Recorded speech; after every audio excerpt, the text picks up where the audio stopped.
In the brutal fog of war, it's often a single innovation or a single decision that tilts the balance. Throughout history, evolving weapons and tactics have reshaped not just battles, but entire empires. The invention of black powder in 13th century China shattered centuries of traditional warfare and ignited a revolution in combat that would echo across the world. When gunpowder reached Europe in the 14th century, it marked the beginning of the end for the armored knight. Fortresses crumbled under cannon fire. Warships became floating batteries of destruction. Battles were no longer decided by strength or steel alone, but by firepower and those bold enough to wield it in new ways. Among those visionaries was Patrick Ferguson. He was a soldier, a marksman, and an inventor who stood at the crossroads of innovation and destiny. Armed with a rifle of his own design and a clear shot at George Washington, Ferguson made a choice that may have preserved the revolution and forever changed the course of world history. Who was Patrick Ferguson? What was his invention? How did he almost change history? What is his legacy? Hello, I'm Colin Heaton, former history professor, Army and Marine Corps veteran, and welcome to this episode of Forgotten History.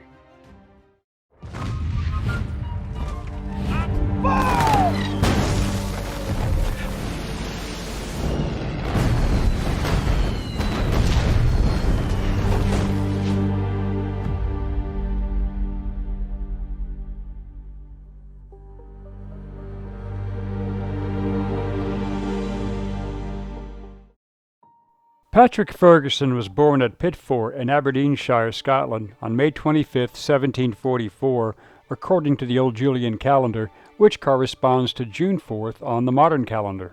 He was the fourth child and second son of James Ferguson of Pitford, a prominent judge who was later elevated to the peerage as Lord Pitford after becoming a senator of the College of Justice. Ferguson's mother, Anne Murray, was a sister of the literary patron Patrick Murray, 5th Lord Elibank. His parents moved in high social circles, and the young Patrick grew up in the atmosphere of such people as philosopher and historian David Hume and the dramatist John Home. He had numerous influential first cousins through his mother's family, such as Sir William Pulteney, 5th Baronet, Commodore George Johnstone, and Sir James Murray Pulteney. His maternal uncle, James Murray, suggested he choose a military career. He attended a private military academy in London and joined the army at about age 15, serving briefly with the Royal North British Dragoons, better known as the Scots Greys, during the 7 Years' War with the rank of cornet, the lowest commissioned grade, on July 12, 1759. In 1761, Ferguson served in the German states during the 7 Years' War until he was nearly crippled by a knee ailment. He spent 6 months recovering in a hospital in Osnabrück before returning home. After a year of recovering and with the war over, he again served with his regiment on garrison duty in 1763. In September 1768, he was able to purchase a captain's commission and command a company in the 70th Regiment of Foot, serving under his cousin, Lieutenant Colonel Alexander Johnstone, while serving in the West Indies, until his lame leg became a problem once again. While stationed in Tobago in 1770, Ferguson purchased the Castaro slave plantation, which produced sugarcane. However, the tropical climate aggravated his old leg injury, and by 1771 his condition had worsened. He returned to Britain the following year. During this time, Ferguson began thinking about how to modernize the army. Ferguson became known for tactical precision, sharp thinking, and a passion for rethinking military technology, and in 1776 Ferguson made history. The action was adapted from the earlier 1720 Isaac de la Chaumette's design. Ferguson redesigned it in 1770 and added the thread screw module and received the English patent number 1139 in December of 1776. This was to be known as the Ferguson Rifle. Ferguson's design used a screw-plug breech system that allowed it to be loaded from the rear. The breech of the weapon was closed by 11 starting threads on a tapered screw, and the trigger guard served as the crank to rotate it. One complete turn dropped the screw low enough to drop a round ball into the exposed breech, followed by a slight overcharge of powder, which was then sheared to the proper charge by the screw as it closed the breech, creating a tight seal. Even more remarkable, Ferguson's rifle could be loaded while lying down in the prone position and even in the rain, something impossible with standard muskets of the time. His innovative design allowed a skilled shooter to fire 6 to 10 rounds per minute, compared to just 2 or 3 with a traditional musket in expert hands. Standard smoothbore muskets, depending upon caliber, powder charge, and barrel length, had an effective range of only about 100 to 160 yards. Ferguson's rifle offered far greater accuracy at longer distances. For example, the Brown Bess musket fired a ball at 1,000 feet per second, and to hit a 6-foot man anywhere from his head to his feet was less than 150 yards. This assumes the musket is fired on level ground in a standing position 5 feet above ground. Patrick Ferguson conducted a series of tests in which he fired 6 shots per minute at a target 200 yards away accurately from a stationary position, and 4 shots per minute while advancing at a marching pace. He then wet the inside of the barrel, waited another minute, and then fired the weapon again to prove its reliability regardless of weather conditions, which often cripple traditional muzzle loaders. Ferguson's rifled barrel was accurate, fast, and adaptable, and it was years ahead of its time. With certain modifications, the rifle's effective range could reach up to 500 yards, depending upon weather and humidity. The British War Office took notice. Ferguson personally demonstrated the weapon for King George III, even hitting targets while blindfolded. About 100 of these rifles were manufactured by 4 British gun firms, with Dour's Egg being the most notable, and issued to Ferguson's experimental unit, with expert marksmen recruited from several different light infantry units in General Howe's army. In 1777, during the Philadelphia campaign, Ferguson took part in the Battle of Brandywine, which was the first time his rifles were used in combat. While positioned in the woods, he encountered 2 senior officers on horseback, one of whom had his back turned. Ferguson had them in his sights and could have fired. He later learned that one of the men was General George Washington, accompanied by an aide in a hussar uniform. But Ferguson, believing it dishonorable to shoot a man in the back, chose not to take the shot. History might have taken a very different course if he had. During Brandywine, Ferguson was soon thereafter shot through the right elbow joint, shattering his arm on September 11, 1777. The surgeon in attendance told Ferguson in the hospital that some American casualties had said that General George Washington had been in that area at that time, and that the aide in hussar uniform was in fact Count Casimir Pulaski. Ferguson later wrote that, even if the officer were the general, he did not regret his decision. For some months after being wounded, Ferguson was at risk of having his arm amputated. During this time, he received news of his father's death as well. But Ferguson eventually recovered, although his right arm was permanently crippled. After recuperating, Ferguson excelled in military intelligence and led raiding parties before joining the British Southern Campaign.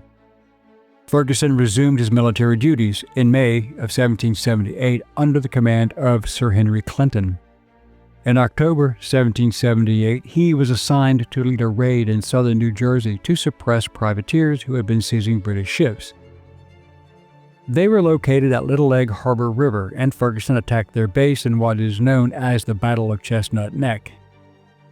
A week later, Ferguson was informed by Hessian defector Lieutenant Carl William Uliat, after a furious argument with the American Lieutenant Colonel Carl von Bose, that a detachment of Count Pulaski's troops under von Bose's command was located nearby. Ferguson marched his troops to the site of Bose's infantry outpost, which numbered 50 men and was only a short distance from Pulaski's camp. At dawn on October 15, 1778, Ferguson ordered a bayonet charge against the sleeping men of the American force. Pulaski lost about 30 of his men in the Little Egg Harbor Massacre, as it came to be known. Ferguson's own account, written under the pen name Egg Shell, highlighted Pulaski's lack of preparations and failure to post lookouts. In his official report, he wrote that little quarter could be given, and his men took only 5 prisoners.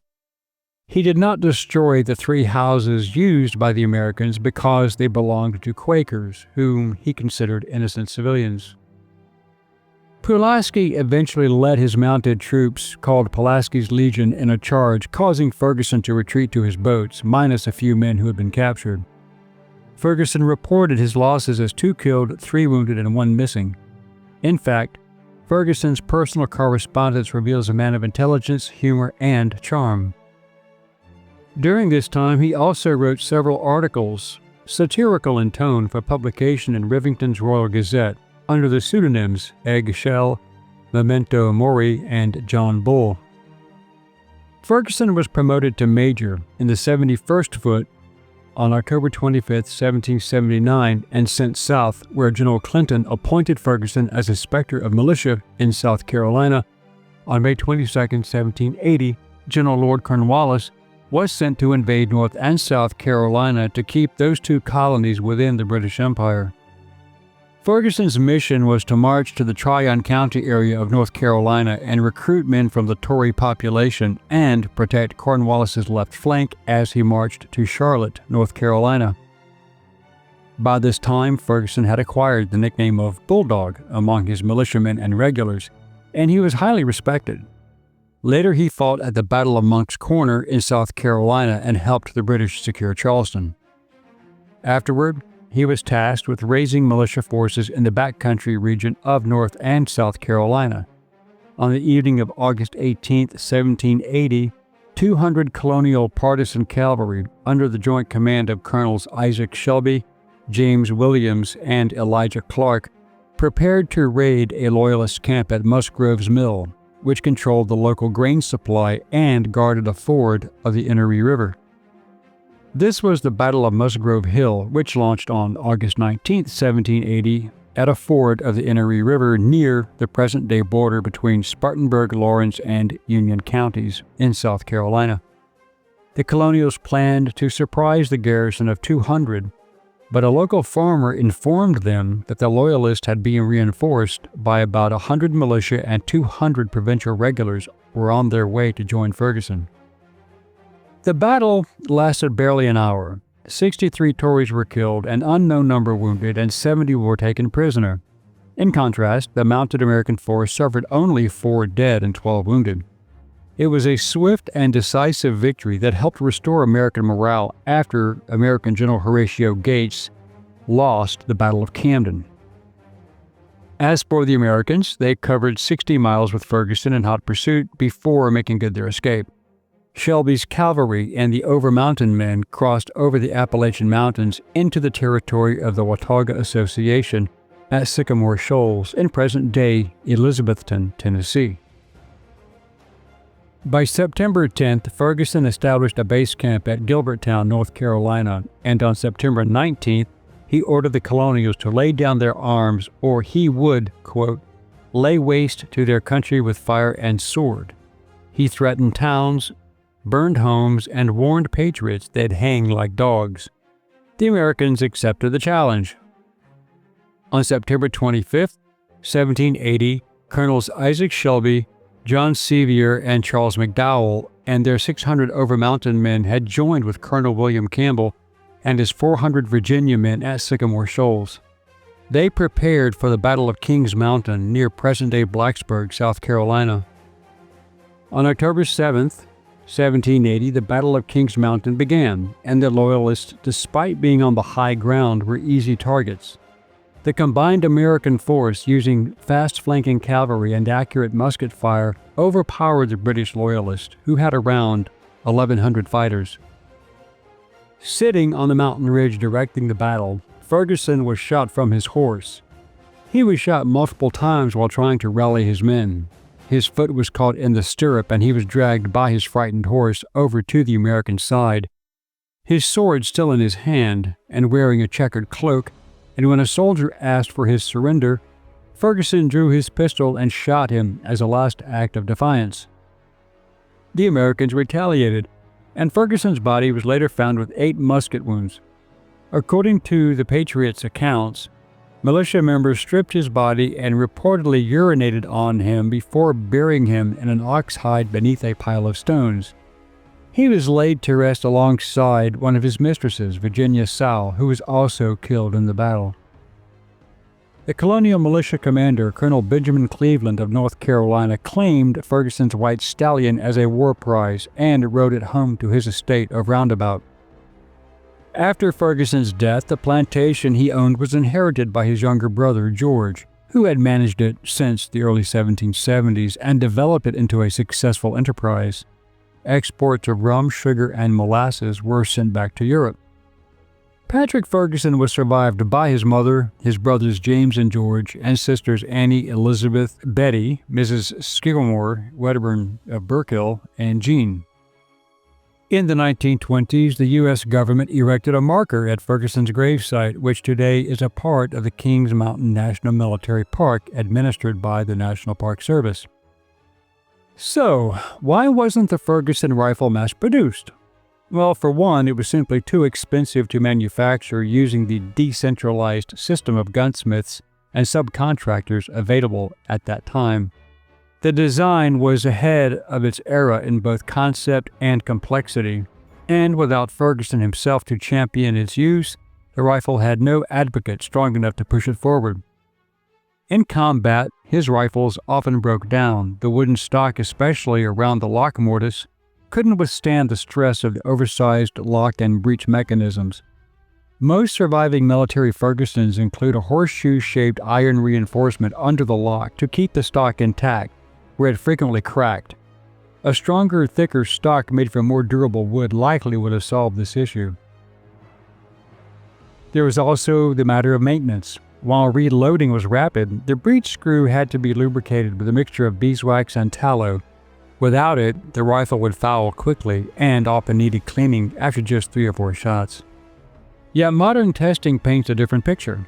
Thanks to the research of DeWitt Bailey and others, properly built reproductions using Ferguson's original specifications have proven capable of firing more than 60 consecutive rounds. Despite its potential, the Ferguson rifle faded into obscurity. The only piece ever recovered from a Ferguson rifle used in combat on American soil is a single trigger guard found at a British Army camp in New York City. Even at the Battle of Kings Mountain, where Ferguson was killed, there is no definitive evidence that any of his rifles were used. None were recovered, and no battlefield fragments have surfaced. Still, the breech-loading concept would return nearly 80 years later and become standard by the end of the Civil War. The Spencer rifle, the world's first military metallic cartridge repeating rifle, became one of the most notable examples. Over 200,000 were manufactured between 1860 and 1869 by the Spencer Repeating Rifle Company and the Burnside Rifle Company. The Union Army, particularly its cavalry, adopted the Spencer, although it did not fully replace the standard muzzle-loading rifled muskets. Perhaps the best example of a more refined Ferguson-style mechanism came in the form of the Sharps rifle. Developed by Christian Sharps in 1848, these large-bore, single-shot, falling block rifles were known for their long-range accuracy, capable of hitting targets at 1,000 yards with a .52 caliber cartridge. Production continued until 1881. Yet long before Spencer or Sharps, Patrick Ferguson had already glimpsed the future of warfare. He wasn't just a British officer. He was a visionary, a scientist of war, a man whose invention could have changed the course of battlefield dominance had he lived long enough to see it through. And perhaps nothing captures Ferguson's character more than the moment he chose not to fire on George Washington at Brandywine, a decision that would have undoubtedly altered the course of history. It wasn't just a matter of principle. It was a glimpse into the kind of man Ferguson was, disciplined, honorable, and committed to a code that often stood in contrast to the brutality of war. In the end, he wasn't just an inventor ahead of his time. He was a soldier who could have changed history, but who chose integrity over opportunity. His rifle may not have survived the era, but his story endures. Until next time, keep your powder dry and your mind sharper than a bayonet. Thank you for watching this episode of Forgotten History. If you liked what you saw, please click like, share, and subscribe. And if you would like to assist with the ever-increasing cost of production, please consider becoming a channel member and joining our Patreon page.